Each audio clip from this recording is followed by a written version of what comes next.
Olá. Olha, se você já trabalhou com paciente de traumatismo crânioencefálico, o famoso TCE, sabe que não existe receita de bolo. Cada caso é um universo à parte. O que torna essa área tão desafiadora e ao mesmo tempo fascinante não é só a lesão. É a necessidade de um raciocínio clínico, sabe? Uma capacidade de pensar que vai muito além de uma lista de exercícios. E é exatamente sobre esse raciocínio que a gente vai mergulhar hoje. E essa frase aqui, ela é o coração de tudo. Pensa comigo. Não adianta nada tentar fortalecer um músculo se o cérebro não consegue mandar o comando certo para ele. A gente está lidando com um sistema nervoso que está instável, desorganizado, muitas vezes com alterações de cognição, de comportamento.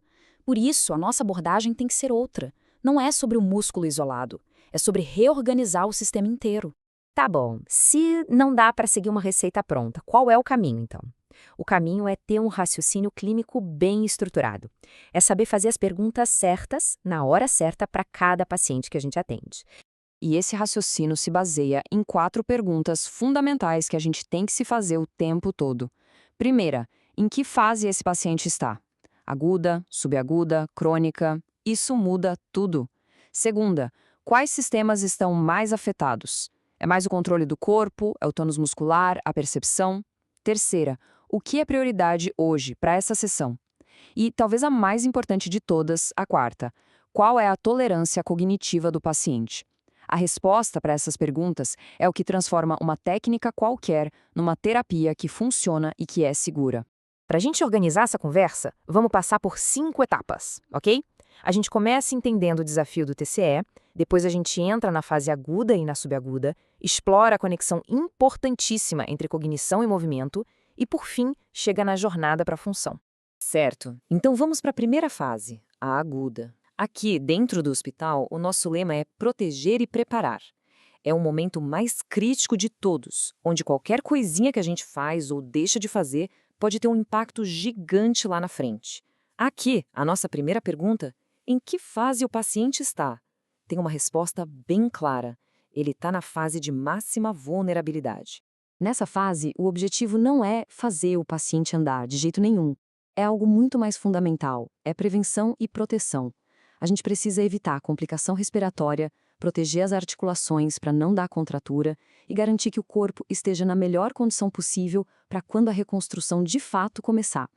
Evitar o imobilismo e as consequências terríveis que ele traz é a nossa principal missão aqui. E ó, não se engane, posicionamento não é um detalhe, é tratamento ativo. Seguir esses 4 passos previne feridas na pele, diminui a dor e, o que é crucial, ajuda a diminuir os estímulos que causam a rigidez, a tal da espasticidade. A gente está mandando informação sensorial organizada para um cérebro que está desorganizado. É a base de verdade para tudo que vem depois. E aqui tem um erro muito comum, mas que é perigoso. Tenta imaginar a cena. Levantar o braço do paciente direto, sem preparar a base, pode causar muita dor e até machucar o ombro. O jeito certo é garantir que a escápula, aquele osso das costas, se mova primeiro, abrindo o caminho para o ombro subir. Lembrem sempre da sequência. Primeiro a escápula, depois o ombro. Vamos avançar, o paciente agora está mais estável e a resposta para nossa primeira pergunta mudou. Estamos na fase subaguda. O nosso foco agora muda radicalmente. A gente sai da proteção e vai para a reconstrução ativa. É hora de começar a construir os alicerces do movimento. Esse quadro aqui resume essa mudança de chave perfeitamente. A gente sai de uma fase aguda focada em proteção e segurança e já começa a mirar lá na frente, numa fase crônica de independência, de participação na comunidade. A fase subaguda, onde a gente está agora, é a ponte essencial entre esses dois mundos. É aqui que a gente constrói o controle do corpo e a mobilidade que vão permitir a função lá no futuro. Se tiver uma mensagem para levar dessa parte, é esta aqui. O controle do tronco é o epicentro da recuperação motora. Todo o resto depende de um tronco que seja estável e funcional. É por isso que, quando a gente se pergunta qual é a prioridade hoje, a resposta nessa fase quase sempre vai começar pelo tronco. E como a gente constrói essa base? Com exercícios-chave como esses aqui.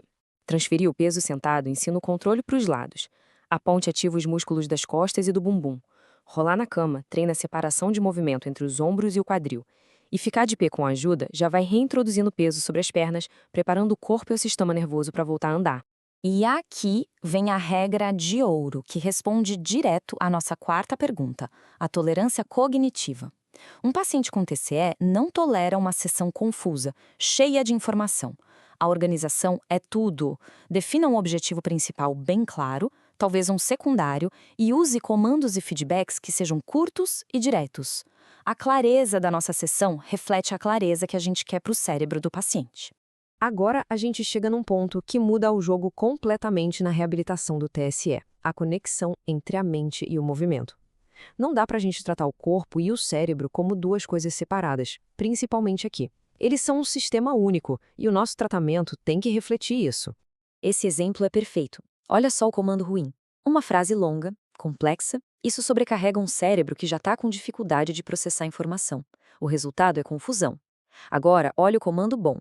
A mesma tarefa, só que quebrada em pedacinhos. Pés no chão. Pausa. Incline o tronco. Pausa. Agora levante. Uma instrução de cada vez. Isso não é só uma dica, gente. É uma técnica terapêutica essencial de respeito à tolerância cognitiva. E quando o paciente já está fazendo bem uma tarefa motora, aí a gente pode começar a introduzir a dupla tarefa. Mas a progressão é a chave. Primeiro a gente garante a qualidade do movimento.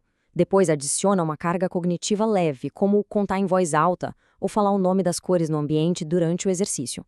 O objetivo não é dificultar por dificultar, mas sim treinar o cérebro para automatizar o movimento e conseguir dividir a atenção, que é algo essencial para a vida real. Com a base postural sólida e a conexão cognitivo-motor acontecendo, a nossa prioridade muda de novo. Agora sim, a gente pode finalmente focar na jornada para a função, trabalhando habilidades mais complexas como o andar e o equilíbrio dinâmico. Então, vem a grande pergunta: quando começar o treino de marcha? A resposta não é o mais rápido possível. A resposta certa é quando 3 pré-requisitos clínicos forem atingidos. Primeiro, o paciente tolera ficar de pé. Segundo, ele tem um mínimo de controle do tronco. E terceiro, ele consegue seguir comandos básicos de segurança? Sem isso, começar a andar pode ser até prejudicial, porque reforça padrões errados. E isso nos leva a outro erro muito comum. O foco nunca deve ser distância percorrida, mas sim a qualidade do movimento. Andar por andar, reforçando compensações e um jeito de andar que não é eficiente é ensinar errado.